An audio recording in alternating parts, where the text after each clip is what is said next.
7월 3일 토요일 새벽기도에 시작하겠습니다. 오늘의 본문 말씀은 히브리서 6장 16절로 20절까지 말씀입니다. 사람들은 자기보다 더 큰 자를 가리켜 맹세하나니 맹세는 그들이 다투는 모든 일의 최후 확정이니라. 하나님은 약속을 기업으로 받는 자들에게 그 뜻이 변하지 아니함을 충분히 나타내시려고 그 일을 맹세로 보증하셨나니 이는 하나님이 거짓말을 하실 수 없는 이 두 가지 변하지 못할 사실로 말미암아 앞에 있는 소망을 얻으려고 피난처를 찾은 우리에게 큰 안위를 받게 하려 하심이라.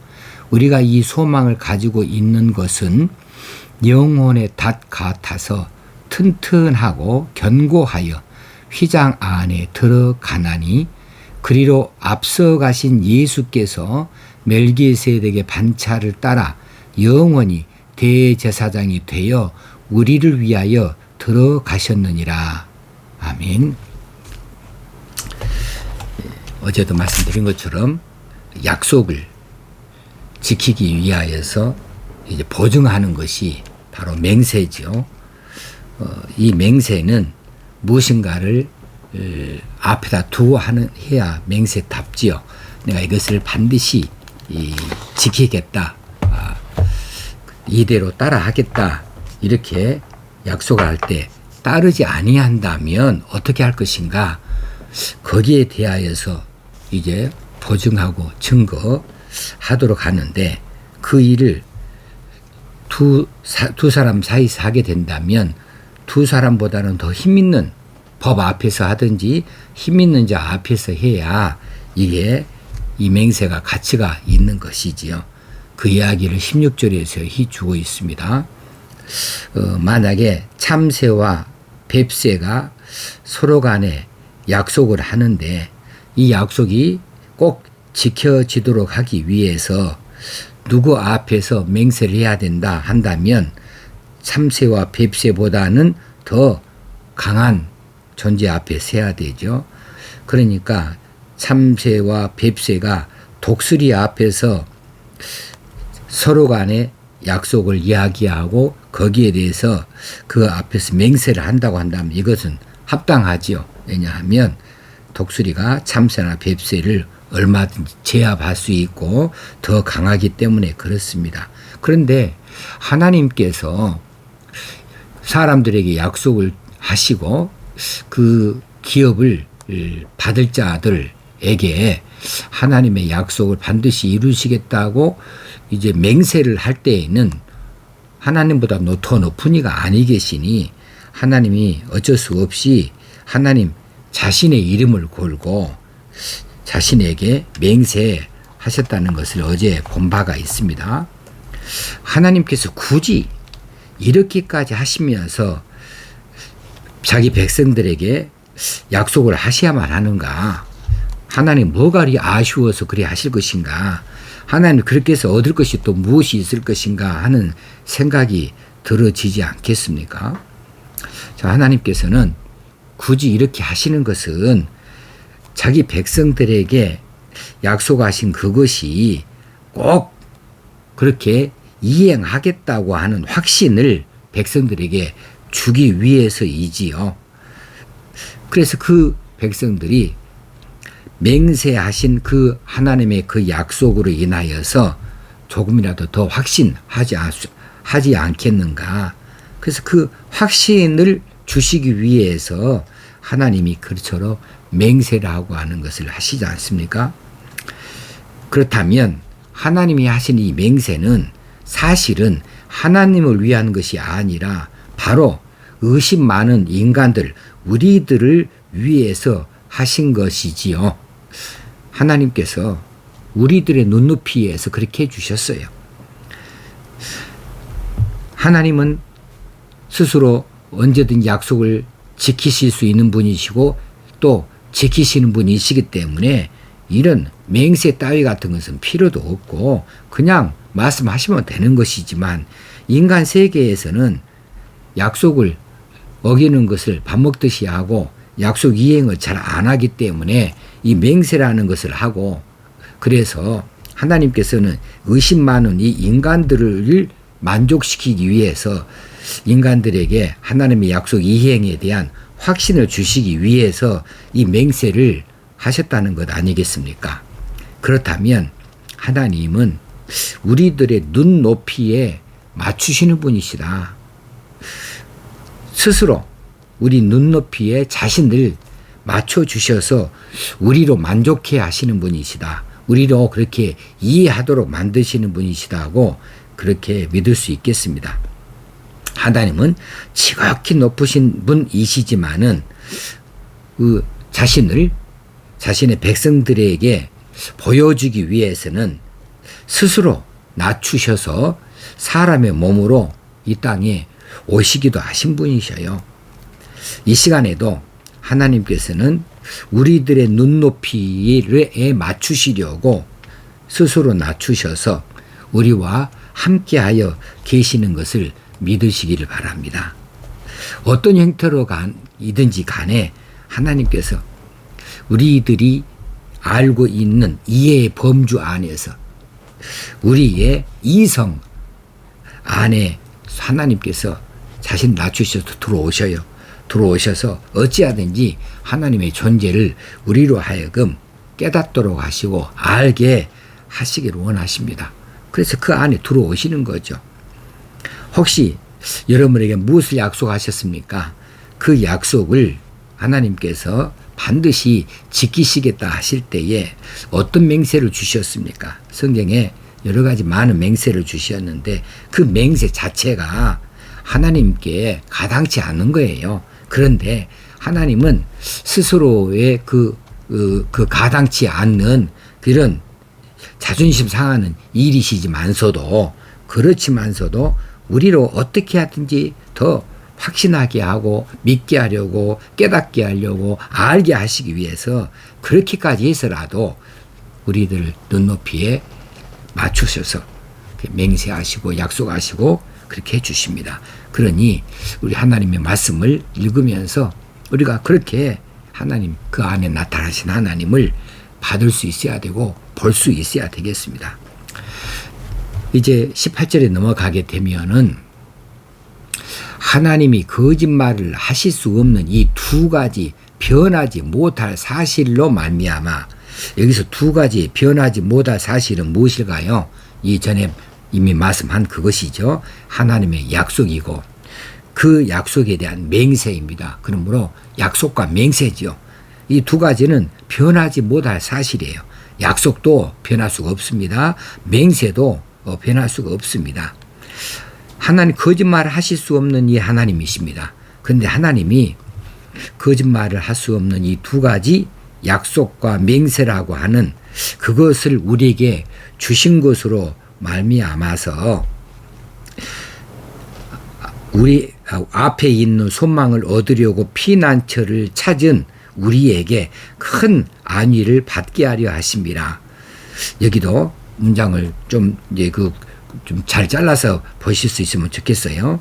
자, 앞에 있는 소망.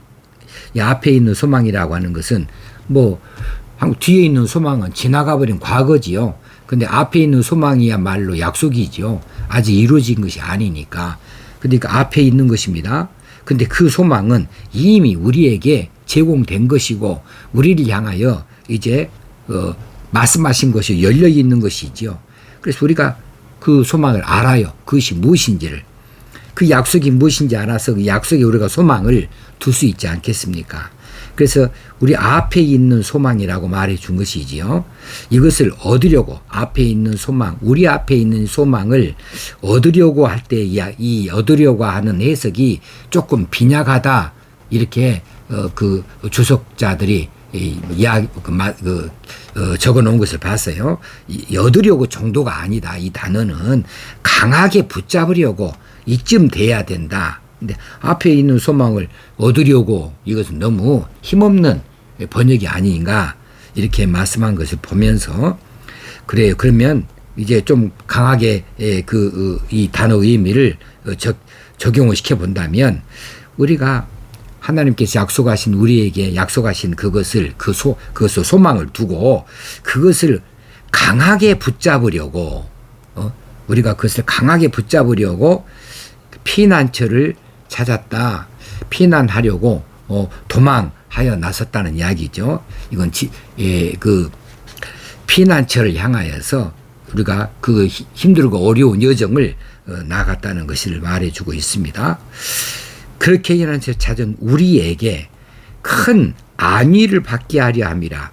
여기서 안위를 받게 한다 그 말은 우리로 하여금 위로한다는 뜻이 되기도 하고 또 격려가 된다는 뜻이기도 하겠죠. 우리에게 용기를 북돋아 주시는 격려를 받게 하려 하심이라. 무엇이 그렇게 한다고요? 하나님이 우리를 향하여서 두 가지 약속하시고 그 약속에 대해서 맹세하신 그것은 약속을 바라보고 쫓아가는 그것을 강하게 붙잡으려고 쫓아가는 고행길을 나서는 그 피난처를 찾아가는 우리들에게 큰 용기를 북돋아 주시고 격려를 받게 하시는 그런 말씀이 되신다. 그래서 이 약속과 맹세에 대하여서 이렇게 쉽게 표현해 주고 있습니다. 조금 더 한 번 더 18절의 말씀을 조금 더 한번 간추려 본다면 이렇게 될 수 있겠어요. 좀 의역을 하겠습니다. 하나님이 하신 약속과 맹세가 결코 변치 않을 것이라는 사실은 그 약속을 바라보고 이루어질 것을 믿고 힘있게 붙잡고자 소망을 품고 떠나온 우리들에게 큰 용기와 격려가 되었다. 격려를 받게 하셨다. 이렇게 18절을 해석해 볼 수 있겠습니다.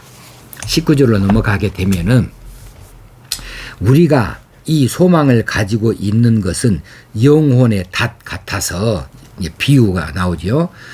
이 소망을 영혼의 닷이라고 비유합니다. 원문에 가깝게 해석을 한다면 우리는 영혼의 닷과 같은 소망을 가지고 있어서 이렇게 할 수도 있겠고 또 달리 한다 해도 우리가 가진 소망은 영혼의 닷과 같아서입니다. 그러니까 여기 이 소망은 무엇입니까? 예수 그리스도를 바탕으로 둔 하나님께서 우리에게 약속하신 그 약속들이죠. 그 약속이 소망이죠. 그래서 우리가 가진 이 소망은 예수 그리스도의 바탕을 둔 소망입니다. 이 소망은 마치 영혼의 닷과 같은 것이다. 그러면 이 닷이라고 하는 것은 이제 배에서 쓰이는 것이죠. 배가 움직이지 않도록 고정시키기 위해서 이 바다 밑에다가 내리는 도구 아니겠습니까?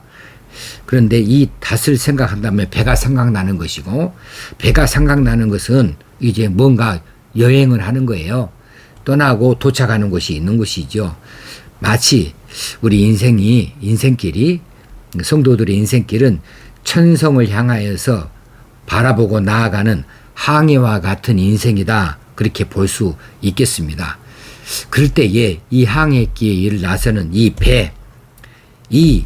배의 닷과 같은 것이 바로 소망이다. 그랬습니다. 소망. 자, 그러면 이 닷은 지금 어딘가 내린 자리가 있어야 이 흔들림이 없어요. 바다에 어딘가에 꽂혀 있어야 되죠. 그러면 우리가 가지고 있는 하나님께서 우리에게 주신 이 소망, 천국에 들어가는 소망, 우리에게 약속하신 궁극적인 소망은 어디에 기초하는가? 어디에 기초합니까? 예수 그리스도 복음에 기초하죠. 그래서 예수 그리스도 거기에 바탕을 두지 아니하면 우리의 천국 이 소망은 아무 의미가 없는 것이고 복음이 없다고 한다면 우리는 이 소망의 배를 탈 수도 없고 소망의 닻을 내릴 수도 없는 것이죠. 그래서 소망은 어디에 기초하는가? 바로 예수 그리스도 복음에 기초한다 할 수 있겠습니다. 그러면 히브리서 기자가 말하는 이 닷이라고 하는 것은 본문에서는 약간 세상의 닷과는 다른 모습을 보여주어요. 자, 여기서는 이 영혼의 닷이 튼튼하고 견고하여 휘장 안에 들어간다. 이 닷은 내려버리면 움직이지 못하게 하는 것인데, 이 닷과 같아서 튼튼하고 견고하여 휘장 안에 들어가게 한다 하는 것까지 말해요. 근데 닷은 생각해 보시면 닷 하나만 딸랑 바다 밑에 고정시킨다고 해서 배가 흔들림이 없다? 아니죠. 무엇이 필요합니까? 그렇습니다. 밧줄이 필요합니다. 이 닷에 밧줄이 달려 있어야 닷 같은 것이죠. 그래서 닷은 밧줄이 달린 채로 바닥에 고정이 시켜져야 배가 흔들리지 않습니다. 자, 그러면 흔들리지 않게 하는 데의 의미를 가지고 있는 닷은 세상의 닷과 조금도 다름이 없습니다. 우리 인생길, 천성을 향하는 이 성도들의 인생길이 흔들림이 없도록 붙잡아 주시는 데 있어서는 이 세상의 닷과 같은 이치입니다. 그런데 이제 이 닷이 튼튼하고 견고하여 휘장 안에 들어가게 한다 할 때에는 이 휘장은 하늘의 지성소를 가리는 것이죠. 이 휘장을 걷어야 지성소에 들어가는 것이니까. 그런데 휘장 안에 들어가게 한다 했는데 그 20절에 보니까 이미 그리로 앞서 가신 예수께서 마지막에 우리를 위하여 들어가셨느니라. 휘장 안에 들어가셨어요. 그래서 지성소에 가서 앉으신 분 되어주셨죠. 그러면 이 영혼의 닷이 매달려 있는 이 튼튼한 밧줄은 바로 튼튼하고 견고하신 예수 그리스도 그분을 매야겠고, 그 튼튼한 이 밧줄로 인하여서 우리들을 끌어당기십니다. 결코 끊어지지 아니하는 이 밧줄로 우리를 끌어당기셔서 휘장 안에 들어가게 하신다라고 이렇게 말씀해 주십니다. 그분이 이미 휘장 안에 들어가 계신 분이고 우리를 그곳으로 불러 들이신다, 이렇게 말씀하고 계시는 것이지요. 조금 어렵습니다. 그러나 이 비유들이 이제 영적인 그 측면들을 우리에게 제시해 주고 있는 비유여서 우리가 가지고 있는 이 복음에 관련되어진 예수 그리스도와 하나님 나라에 대하여서 가지고 있는 우리 기초적인 이 지식들을 여기다가 반영을 시켜서 해석하지 아니할 수가 없겠습니다. 19절을 다시 읽습니다. 우리가 이 소망을 가지고 있는 것은 영혼의 닷 같아서 튼튼하고 견고하여 휘장 안에 들어가나니, 들어가게 한 것이 아니라 들어가나니입니다.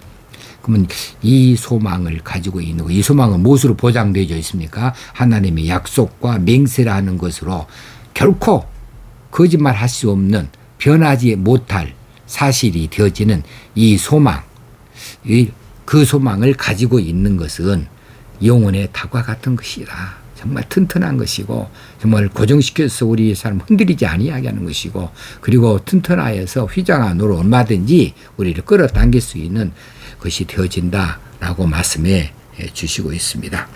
자, 이 세상의 험한 파도에 혹시 휩쓸리고 계십니까? 그렇다면 예수 그리스도를 붙잡으셔야 됩니다. 우리의 믿음이 흔들림이 없이 우리가 목적하는 바 소망의 항구, 소망의 포구에 무난히 들어가게 되어지기를 원하십니까? 그렇다면 거짓없는 약속을 주신 예수 그리스도께 소망의 닻을 내리실 수 있기를 바랍니다.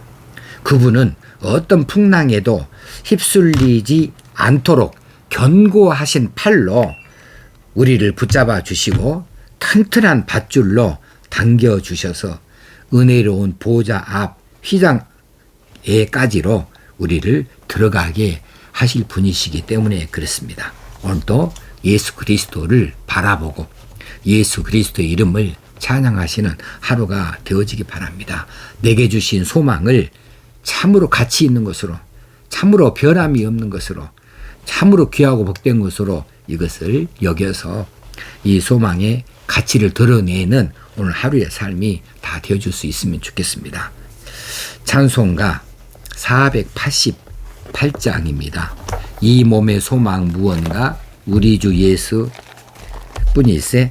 488장의 2절에 가면은 무섭게 바람 부는 밤 물결이 높이 설릴 때 우리 주 크신 은혜에 소망의 닻을 주리라.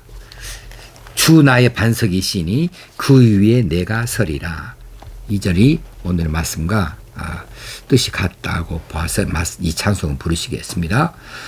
무섭게 바람 부는 밤 물결이 높이 설렐 때 우리 주 크신 은혜에 소망의 닻을 주리라. 주 나의 반석이시니 그 위에 내가 서리라. 그 위에 내가 서리라.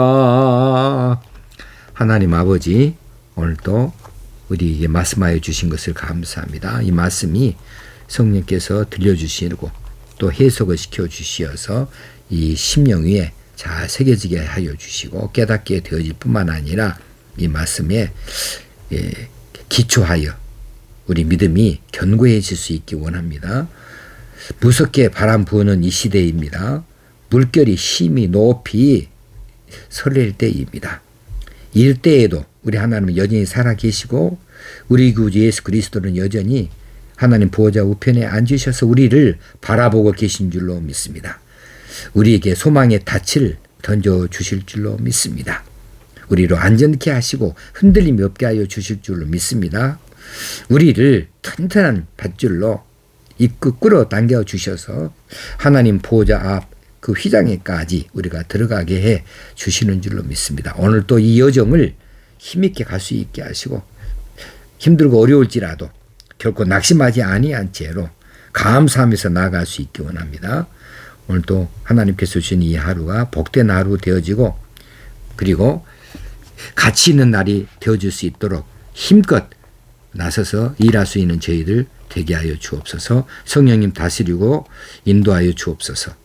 예수님의 이름으로 감사하며 기도드리옵나이다. 아멘. 오늘 하루도 하나님 주신 하루를 힘있게 사십시다. 감사합니다.